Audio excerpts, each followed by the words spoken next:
जय जयकार करने से होगा क्या? नहीं। मैंने कहा ना, डॉक्टर अच्छा हो लेकिन दवाई गड़बड़ हो तो बीमारी ठीक नहीं होती। मैं कल का एग्जांपल आपको बताता हूं। उत्तर प्रदेश में योगी जी मुख्यमंत्री हैं, बहुत बड़ा खौफ है, जब जब मौका मिलता बुलडोजर भी चलवा देते हैं। लेकिन क्या उत्तर प्रदेश से घुसपैठिए भाग गए क्या? जोर से बोलिए जरा। उत्तर प्रदेश में धर्मांतरण बंद होगा क्या? उत्तर प्रदेश में ड्रग स्मगलिंग बंद, ड्रग जिहाद बंद हो गया क्या? उत्तर प्रदेश में लव जिहाद बंद हो गया क्या? उत्तर प्रदेश में लैंड जिहाद बंद नहीं। अब ये बताओ, उत्तर प्रदेश में जहां योगी जी हैं वहां भी नहीं बंद हुआ, लेकिन सिंगापुर में तो नहीं होता, जापान में तो नहीं होता, बाकी तो छोड़ो, दुबई में नहीं होता। दुबई में कोई अवैध निर्माण करता है क्या? जोर से बोलिए जरा। नहीं। तो भारत में क्यों करता है? जितनी झूठ, जासूसी, मक्कारी, गद्दारी भारत में लोग करते हैं, इतना जापानी क्यों नहीं करते? जापान में तो कोई देवी देवता, किसी देवी देवता ने जन्म नहीं लिया। हमारे यहां तो सबने जन्म लिया। भगवान राम, भगवान कृष्ण, हनुमान जी का जन्म स्थान यही, भगवान महावीर का जन्म स्थान यही, भगवान बुद्ध का जन्म स्थान यही, सारे महान, विवेकानंद जी का जन्म स्थान यही। मतलब जितने भी महान आत्माएं रही, भगवान हुए, हमारे महापुरुष हुए, सबका जन्मभूमि, कर्मभूमि भारत।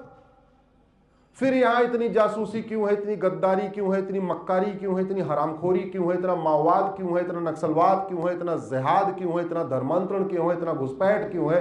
क्यों है? जापान में तो क्यों किसी देवी देवता ने, वो जापानी बेचारे भगवान बुद्ध की परिक्रमा करने भारत आते, क्योंकि हम भगवान राम की पूजा तो करते हैं, लेकिन राम नीति को लागू नहीं करते। और राम नीति है भय बिन होए न प्रीत।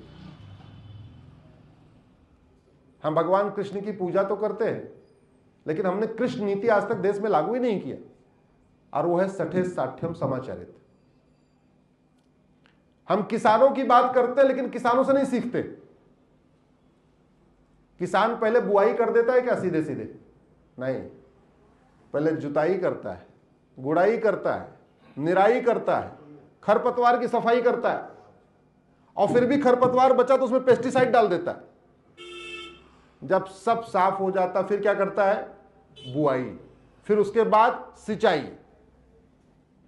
तो फसल कैसे पैदा होती है? जब पहले गुड़ाई, निराई सब हो जाए, सफाई हो जाए, उसके बाद बुआई।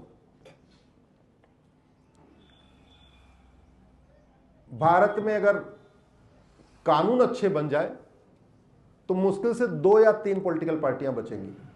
मेरी लड़ाई चल रही है, मेरी इलेक्शन रिफॉर्म के ऊपर करीब 20 PIL है। मेरा परिचय में बताया गया कि मेरी 100 PIL है, मेरी 225 PIL हो चुकी है अब तक।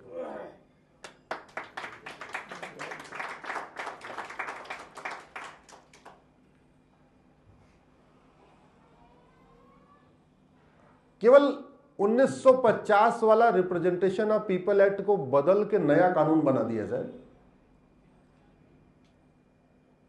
मैं गारंटी के साथ कहता हूं तमिलनाडु से DMK खत्म हो जाएगी, बिहार से लालू की पार्टी खत्म हो जाएगी, यूपी से समाजवादी पार्टी खत्म हो जाएगी, अब्दुल्ला की पार्टी खत्म हो जाएगी, महबूबा की पार्टी खत्म हो जाएगी। मुश्किल से 2 या 3 पॉलिटिकल पार्टियां बचेंगी। केवल पॉलिटिकल करप्शन खत्म हो जाए, मुश्किल से 2 या 3, और मैं तो कह रहा हूं 2 ही बचेगी, एक बीजेपी बचेगी, एक CPI बचेगी, बाकी सारी पॉलिटिकल पार्टियां खत्म हो जाएगी। इस पूरी देश में पूरी समस्या का कारण कौन है? जाति के आधार पे कौन बांट रहा है? जरा जोर से बोलिए। पार्टियां। हमें भाषा के आधार पे कौन बांट रहा है? पार्टियां। क्षेत्र के आधार पे कौन बांट रहा है? पार्टियां। तो सबसे पहले जुताई, गुड़ाई, निराई करना चाहिए, खरपतवार की सफाई करनी चाहिए। अगर ढंग के कानून बना दे, मैं गारंटी के साथ कहता हूं जितने सफेदपोश पाखंडी सुबह से लेकर शाम तक जो दुनिया भर का जाति के आधार पर बांटते हैं, ये भारत छोड़ के भाग जाएंगे। और कानून बनाने की कोई लागत आती है क्या? जोर से बोलिए जरा। ना, फ्री में बनता है। 50-100 कानून तो हम ही दे देंगे। डिमांड करिए। अगर आपको लगता है कि गौशाला बनाने से ही केवल सनातन सुरक्षित हो जाएगा, तो हमारे पूर्वज अफगानिस्तान, पाकिस्तान, बांग्लादेश और मालदीव में खूब गौशाला बनाए थे। 1805 में पंडित नंदराम टिक्कू अफगानिस्तान के प्रधानमंत्री थे, ब्राह्मण थे। अब आप कल्पना करिए, जिस अफगानिस्तान में आज सोच तालिबानियों का राज है, 1805 में प्रधानमंत्री कौन था? पंडित नंदराम टिक्कू, कश्मीरी ब्राह्मण थे वो। बहुत बावड़ियां बनवाई, कुएं बनवाए। पहले विकास का मतलब यही होता था। आज की डेट में विकास का मतलब एयरपोर्ट और बाकी चीजें होती, पहले विकास का मतलब गुरुकुल बनवाना, गौशाला बनवाना, यज्ञशाला बनवाना, तालाब बनवाना, बावड़ी बनवाना, यह विकास होता था। इतने पॉपुलर थे कि उन्होंने अपने चेहरे का सोने और चांदी का सिक्का चलवा दिया। 1805 की बात बता रहा हूं, और 1815 में भाग गए वहां से। जिस पाक नापाक की सोच के आधार पे भारत का विभाजन हुआ था, वो पाक नापाक की सोच बढ़ रही है कि घट रही है? तो बढ़ रही है, तो फिर विभाजन होगा। और वो पाक नापाक की सोच कहां से आती है? स्कूल से।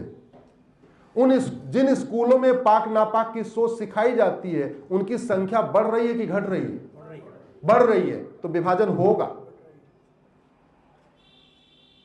तो करना क्या पड़ेगा? करना यह पड़ेगा, सबसे पहले भारत में समान शिक्षा लागू करना पड़ेगा। ये 1929 में जो सीबीएसई बोर्ड बनाया था अंग्रेजों ने, अपनी विचारधारा को बढ़ाने के लिए, उसको बंद करना पड़ेगा। जो अकबर ने यहां पे मदरसे बनवाने शुरू किए थे, उसको बंद करना पड़ेगा। और भारत में एक भारतीय शिक्षा बोर्ड बना के एक समान शिक्षा लागू करनी पड़ेगी। ज्यादा नहीं तो कम से कम 10वीं तक, कम से कम 10वीं तक, कि 10वीं तक पूरे देश के बच्चों की एक किताब हो, उनका एक सिलेबस हो, उनका एक करिकुलम हो, एक जैसा पढ़ें। जब एक जैसा पढ़ेंगे तो एक जैसा सोचेंगे। जब एक जैसा सोचेंगे तो देश की एकता अखंडता मजबूत होगी।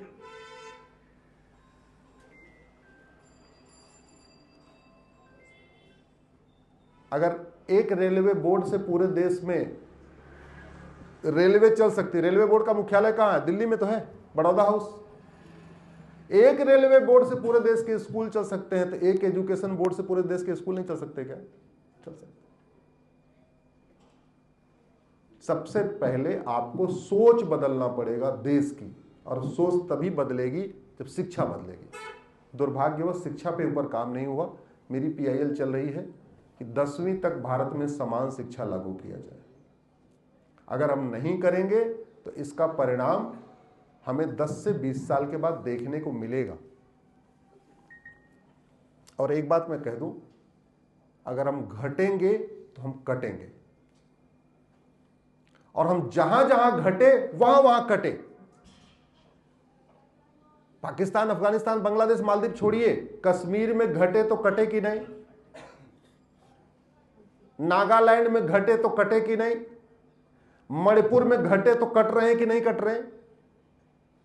जहां जहां घटे वहां वहां कटे, जब जब घटे तब तब कटे, और लगातार घट रहे हैं लव जिहाद, लैंड जिहाद, धर्मांतरण जिहाद, घुसपैठ जिहाद, जनसंख्या जिहाद के कारण।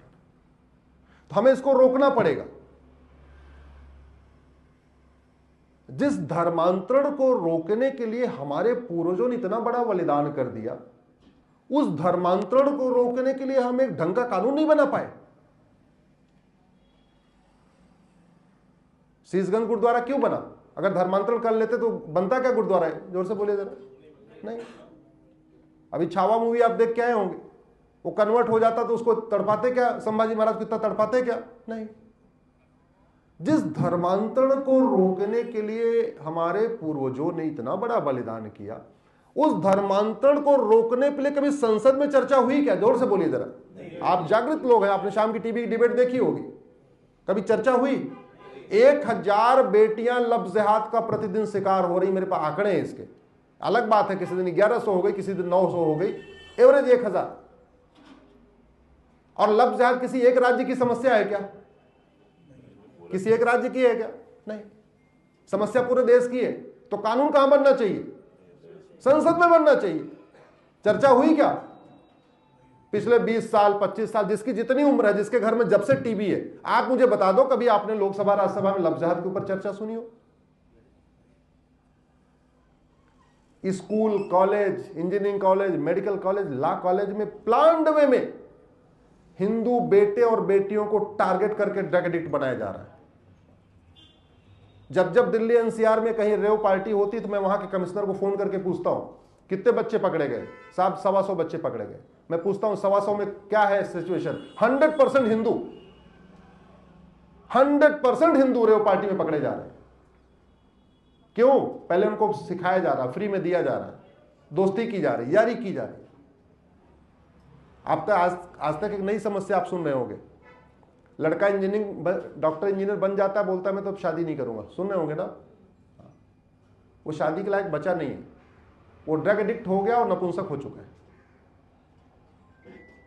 एक एक दो बच्चे हैं, गए थे पढ़ने, वहां ड्रग एडिक्ट हो गए, ड्रग एडिक्ट हो गए। अब वो शादी नहीं करेंगे, शादी नहीं करेंगे, वंश खत्म। हम घट रहे हैं कि बढ़ रहे हैं? जोर से बोलिए जरा। नशा तस्करी के खिलाफ एक ढंग का हम कानून नहीं बना पाए। क्या मजाल कोई सिंगापुर में ड्रग लेके चला जाए? आप लोग गूगल करिएगा, सिंगापुर में एक आदमी गया था कॉलेज के पास 900 ग्राम गांजा लेके। सबके पास यूट्यूब है, फोन है, बाद में गूगल कर लीजिएगा। गूगल करिएगा सिंगापुर 900 ग्राम गांजा फांसी। 900 ग्राम गांजा ले गया था एक कॉलेज के पास, उठा के फांसी दे दिया। दोबारा सिंगापुर में कोई जाएगा गांजा बेचने? क्या नहीं जाएगा। हमें इससे खतरा है। पूरा पंजाब कन्वर्ट हो गया, आज भी हो रहा है। कैसे किया उन्होंने कन्वर्ट? ड्रग के बल पे। क्योंकि जब कोई आदमी नशेड़ी हो गया, बच्चा नशेड़ी हो गया, यूथ नशेड़ी हो गया, उससे कोई फर्क नहीं पड़ता वो इधर रहे उधर रहे। जब उसको कोई पूजा पाठ नहीं करना, वो हिंदू रहे या क्रिश्चियन है, क्या फर्क पड़ता है? और जो ड्रग का पैसा आ रहा है, इससे और फंडिंग हो रही है कन्वर्ट करने की।